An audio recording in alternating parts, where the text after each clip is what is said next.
Salmon here with another exciting edition of the home game. And this time around, we're going to talk about one of my favorite low-budget game shows of all time. Win, lose, or draw. And right here is the home version of Win, Lose, or Draw. You would see this thing given out to almost every single contestant on any version of Win, Lose, or Draw, whether it be the daytime version with Vicki Lawrence, the syndicated version with Bert Convy. I think Rob Weller gave these away, showed these off in the ending. I know that Teen Win, Lose, or Draw had Win, Lose, or Draw Junior, and they gave away copies of the home game. And you saw it in every single episode. Win, Lose, or Draw is a concept that got revived in 2014. I honestly didn't see it because I really wasn't paying that much attention to the Disney Channel. I heard it was actually pretty good. Anyway, back to Win, Lose, or Draw on this one. The game itself kind of looks like Pictionary, but unlike Pictionary where they just use words, Win, Lose, or Draw's thing is that it uses full phrases. And we're going to break this thing open and we're going to show you what we're talking about. So now it's time to crack this thing open. I admit my version is a bit tattered. I got this at Goodwill for $2. And it was a discount day, so it was only 99 cents. We open it up and we have the board. The Win, Lose, or Draw board.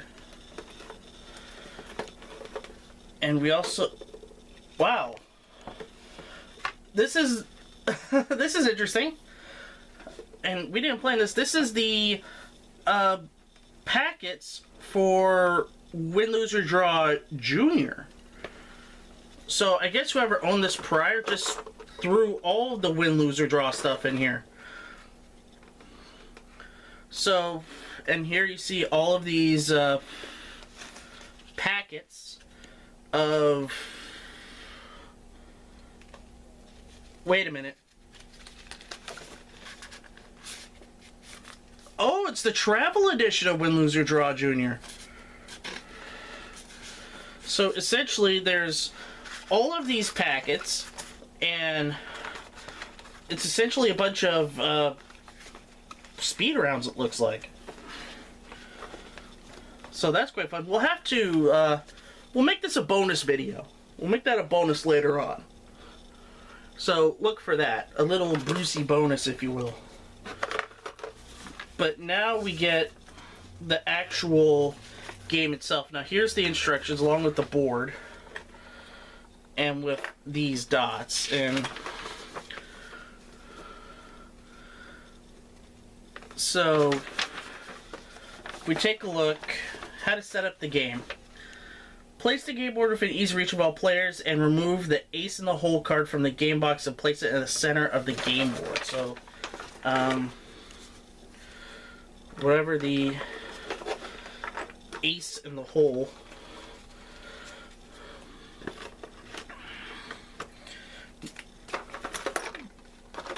Sorry, folks.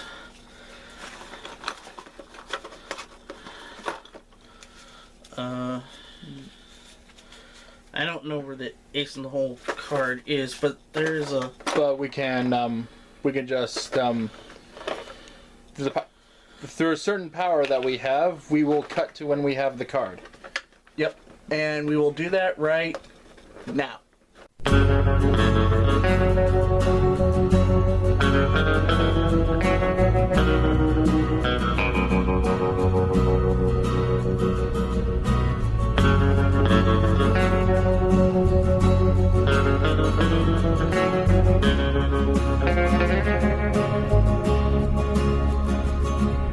Alright, so we couldn't find the ace in the hole card, so instead we're going to use a real ace hole in Seto Kaiba for my brother's Yu-Gi-Oh deck.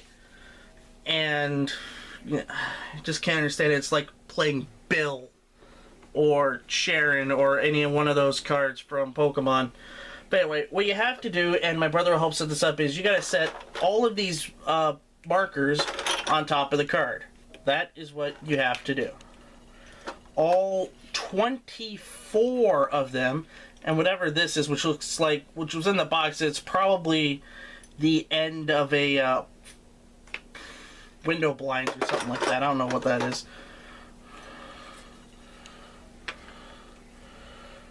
Anyway, you set them up like so. There's supposed to be 24 of these. And no wonder I found it at a Goodwill. It's missing pieces. That'll do.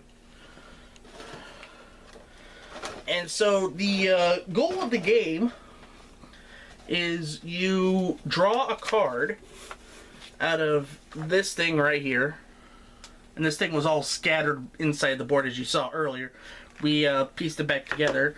And you draw using these pieces of paper right here. These Win, Lose, or Draw pet boards. Or you just get yourself a thing of a notepad right there. You can do it yourself, which I kind of prefer. These I kind of want to make copies of. There's a clean enough. Yeah, that will do.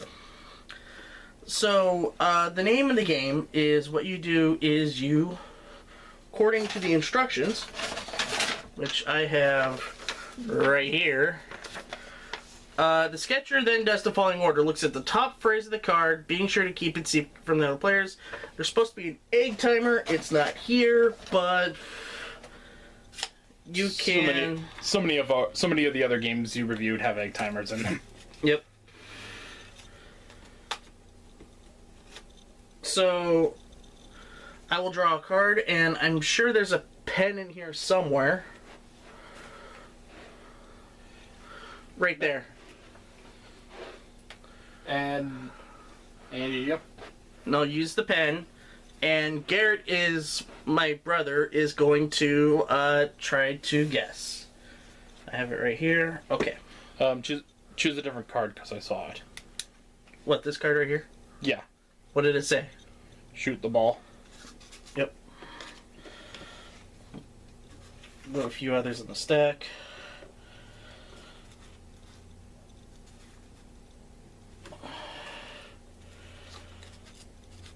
Okay, I got one. You ready? Yeah. All right, and this is how it works.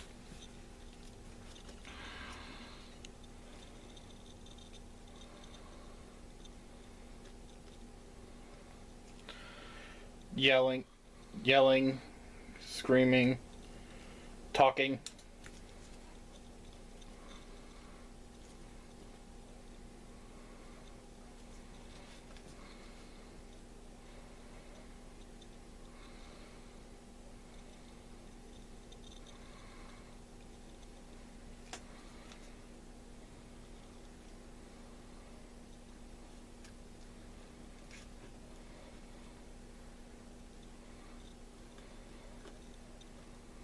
Talking turkey? Yeah.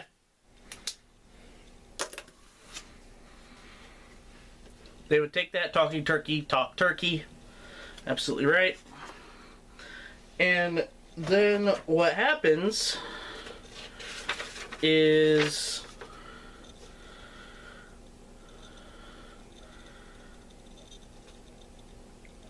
take a colored pawn you don't already own from the center of the board. So you take the blue one, you put it down on your thing. Like, put it down on my own color, or do I just, like, keep it?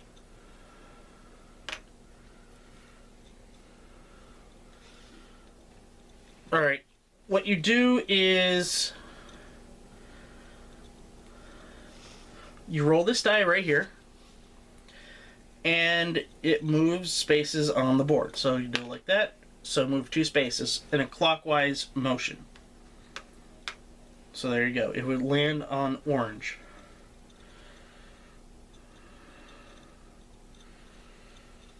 Then my turn would be over, and it would be your turn to become the sketcher, and you would pick cards from this side.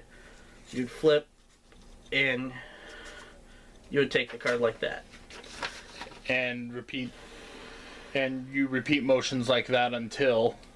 you get the ace in the hole card. Or in this case, the ace hole in Seto Kaiba. And that's how win, lose, or draw goes. You know what?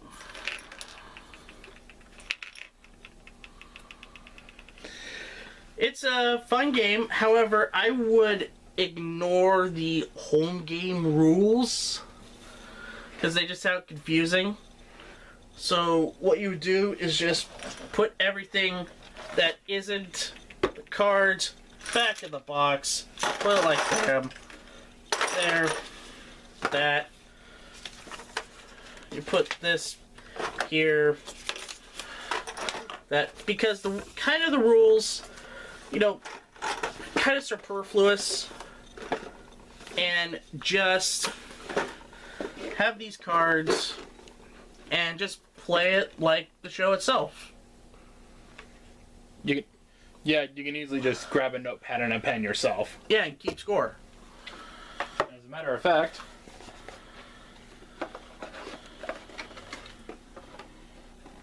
you can take this, and toss it away. Pretty much. Yeah, this is the main part, is all the 1,000 phrases that you need to play the game. That's essentially it. And then you mixed up with Pictionary. You can use those cards for the lightning round, minute 30 on the clock, and just have fun that way. Combine the two home games, and you have yourself a much better win, lose, or draw experience. And suddenly, putting this back together is like a physical challenge from Double Dare. I do not have that game, although I kind of wish I did, because that was a good home game. Anyway, that is going to do it for Win, Lose, or Draw and this edition of the home game. I hope you enjoyed it. And if you want to help fund more home game episodes, you could do so at patreon.com/GameShowGumbo. We will try to do more and more home games and do a lot of them, whether it be board game, video game, card game even. Yes, there are card game versions of game shows out there. I know I have one of them. Until then, this is Cindy Saddleman saying bye-bye.